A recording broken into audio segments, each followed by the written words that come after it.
Mbak. Ini dari Mbak siapa ya? Mbak Putri. Oh, Mbak Putri. Oh, yang kemarin WA Ibu ya? Iya. Oh iya. Gimana Mbak kabarnya? Alhamdulillah baik. Alhamdulillah baik. Kesini ada perlu apa Mbak? Mau konseling? Oh, mau konseling. Oke. Sebelumnya Mbak Putri pernah konseling? Belum pernah. Oh, belum pernah. Mbak Putri sendiri tahu nggak konseling itu apa? Kalau kata temen tuh konseling tuh kayak curhat-curhat gitu. Oh gitu, oke. Di sini Bu akan menjelaskan ya konseling itu sendiri, yaitu ada seorang konselor dan juga ada seorang konseli klien atau Mbak Putri. Nah di situ nanti Mbak Putri bisa mengutarakan permasalahan apa yang mau diceritakan Mbak Putri ke Ibu gitu ya, ke konselor. Terus di situ nanti tujuannya juga untuk pengentasan masalah Mbak Putri. Jadi di situ nanti kita akan mencari solusi dari permasalahan Mbak Putri itu bagaimana, seperti itu. Itu ya Mbak, paham? Oke. Nah, sebelum masuk sesi konseling, Ibu akan menjelaskan di sesi konseling nanti ada beberapa asas. Yang pertama itu ada asas kesukarelaan. Nah, Mbak Putri kesini itu karena keinginan sendiri, kemauan sendiri, atau disuruh temen, atau bagaimana? Kemauan sendiri. Oke, kemauan sendiri ya. Jadi Mbak Putri datang ke sini atas kesukarelaan, atas kemauan dari diri sendiri ya, nggak karena terpaksa gitu ya. Oke. Terus yang kedua nanti yaitu ada asas kerahasiaan. Jadi di sini Mbak Putri nggak usah takut kalau permasalahan Mbak Putri yang diceritakan di sini nanti tidak akan tersebar gitu ya Mbak ya. Jadi di sini rahasia, jadi nggak akan tersebar kemana-mana, hanya Ibu dan Mbak Putri aja yang mengetahui begitu. Terus di sini nanti dalam sesi konseling Mbak Putri saat diberikan solusi itu nanti untuk mengatasi permasalahan Mbak Putri, itu nanti Mbak Putri yang akan menentukan sendiri ya, menyelesaikan permasalahan sendiri. Oke, sebelum masuk sesi konseling nanti kita ada kontrak waktu ya Mbak Putri ya, 15 sampai 20 menit untuk sesi konseling ini. Apakah Mbak Putri keberatan atau tidak? Tidak. Oke, di sini Ibu hanya memberikan solusi terhadap permasalahan Mbak Putri, dan Mbak Putri nanti yang akan menyelesaikan permasalahannya sendiri, seperti itu. Mengerti ya Mbak ya? Iya. Oke. Nah, kira-kira di sini Mbak Putri mau menyampaikan permasalahannya apa? Tentang apa? Tentang membagi waktu. Oh, tentang membagi waktu. Mungkin Mbak Putri bisa menceritakan. Jadi gini, saya tuh kalau malam susah tidur. Padahal kan besoknya tuh sekolah gitu loh. Jadi bangunnya tuh kesiangan dan terlambat sekolah. Oh begitu. Jadi Mbak Putri kurang bisa mengatur waktu gitu ya, istirahat ya. Terus besoknya bangunnya kesiangan, jadinya terlambat untuk masuk sekolah. Nah, kalau boleh tahu Mbak Putri itu kalau dalam sehari itu kegiatannya apa aja? Jam 7 sampai jam 4 sekolah. Terus nanti kalau ada ekstrakurikuler ya pulangnya jam 7. Ya terus di rumah bersih-bersih, ngerjain tugas. Udah gitu. Udah gitu, oke. Mungkin dari permasalahan Mbak Putri tadi, jika di skala permasalahan Mbak Putri itu dari angka 0 sampai 10, permasalahan Mbak Putri di nomor berapa?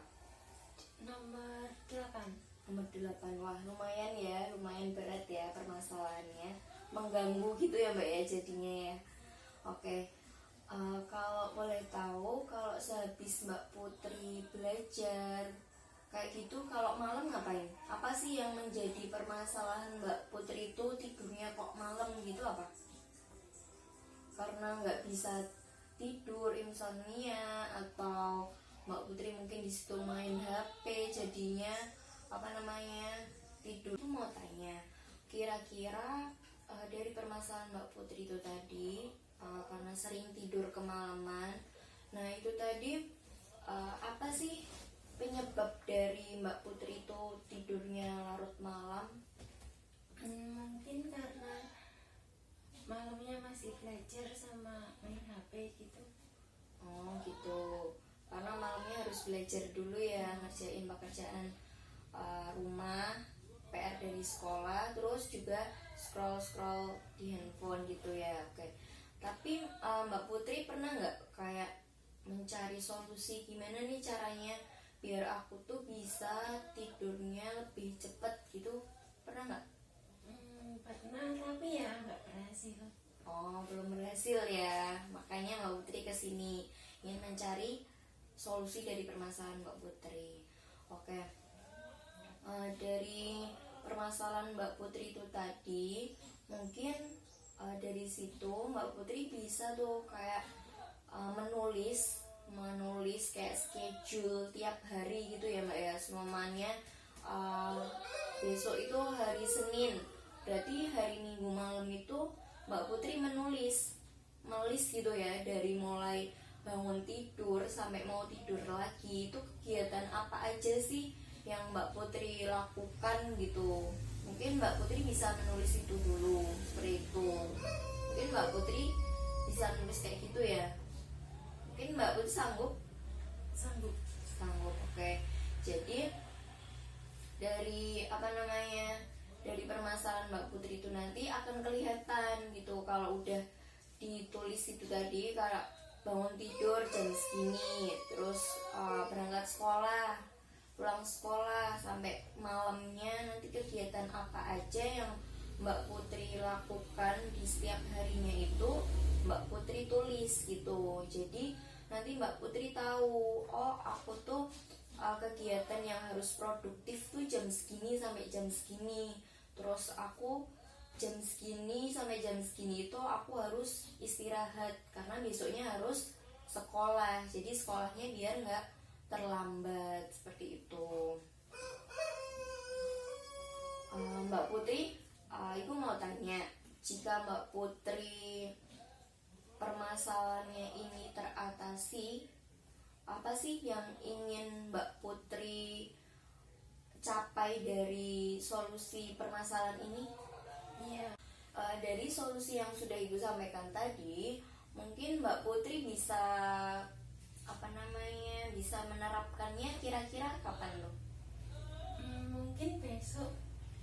Oke, mulai besok ya Mbak Putri mencoba mencatat tadi ya apa yang sudah Ibu sampaikan. Jadi mencatat kegiatan-kegiatan apa saja yang sehari itu Mbak Putri lakuin gitu. Jadi nanti biar malamnya itu Mbak Putri juga sudah terjadwal gitu loh, waktunya istirahat, waktunya tidur itu juga harus digunakan untuk tidur gitu, untuk istirahat semaksimal mungkin. Dari dalam seminggu itu kegiatan Mbak Putri itu selalu full atau mungkin ada free-nya di hari apa?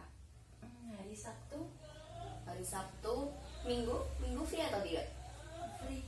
Oke, berarti Sabtu Minggu ya free-nya. Nah, mungkin kan karena tadi pas Mbak Putri cerita itu kan jadwalnya padat ya, dalam sehari itu kayak full time banget gitu kan.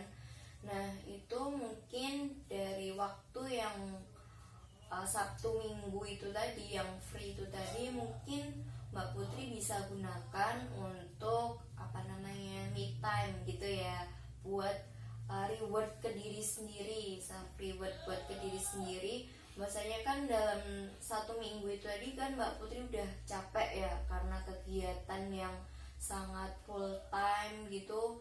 Jadi Mbak Putri bisa menggunakan di hari libur Mbak Putri itu buat mungkin bisa jalan-jalan atau apapun itu yang positif dan Mbak Putri juga lakukannya dengan senang hati, seperti itu ya Mbak ya. Mungkin biasanya Mbak Putri pernah nggak sih kayak jalan-jalan atau apa untuk menyenangkan diri sendiri itu biasanya yang dilakukan Mbak Putri itu ngapain? Ya pergi main gitu.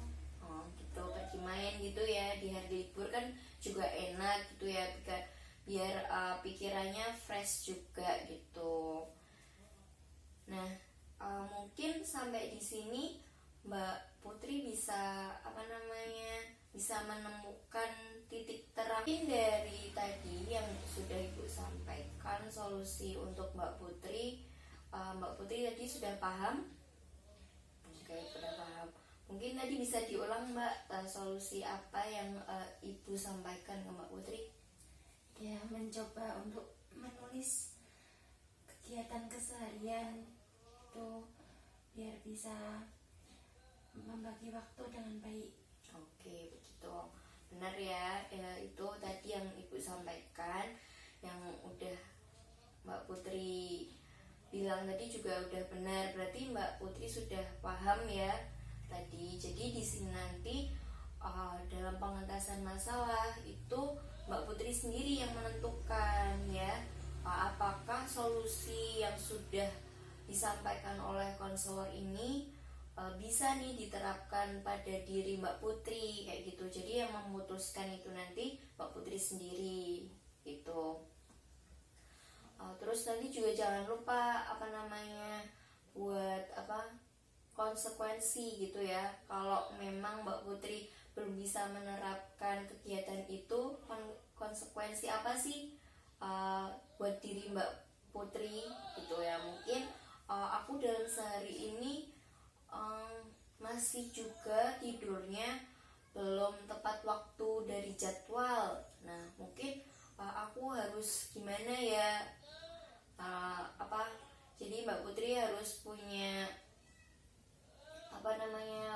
konsekuensi buat diri sendiri. Aku harus mungkin nyapu rumah lagi gitu ya buat diri sendiri kayak gitu, karena belum bisa tidur sesuai yang sudah dijadwalkan. Mbak Putri mungkin kan nanti kan dalam seminggu itu Mbak Putri mencoba dulu menulis itu tadi. Nah, kalaupun di situ dalam 1 minggu itu ada beberapa hari yang mungkin di situ Mbak Putri tidurnya juga masih larut malam, nah itu Mbak Putri juga harus memberikan konsekuensi gitu untuk diri sendiri ya, biar bisa tertib, bisa disiplin. Jadi konsekuensi itu tujuannya nanti Mbak Putri bisa lebih disiplin lagi dari sebelumnya, seperti itu. Paham ya Mbak Putri? Ya, Paham. Oke. Mungkin dari sesi konseling ini Mbak Putri bisa menyampaikan apa sih kesimpulannya? Dari solusi yang Ibu sampaikan tadi, saya akan mencoba untuk menulis atau menjadwalkan kegiatan saya agar tidur saya tepat waktu dan besok sekolah tidak kesiangan. Oke, betul. Jadi gitu tadi ya Mbak Putri ya. Semoga Mbak Putri bisa berhasil, semoga Mbak Putri bisa disiplin dalam melaksanakan solusi ini tadi.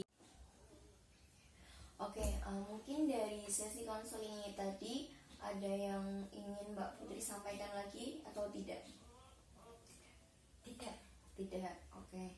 Berarti kita akhiri sampai di sini aja sesi konseling pada hari ini. Nanti dicoba dulu solusi yang sudah saya sampaikan tadi. Nah, apabila memang nanti belum sesuai harapan, Mbak Putri bisa datang ke ruang BK ini lagi untuk kita konselingkan lagi, seperti itu ya, untuk kita carikan solusinya lagi, seperti itu. Setuju ya Mbak Putri? Iya, setuju. Oke. Terima kasih ya sudah datang ke sini, sudah mau menceritakan permasalahannya terhadap Ibu.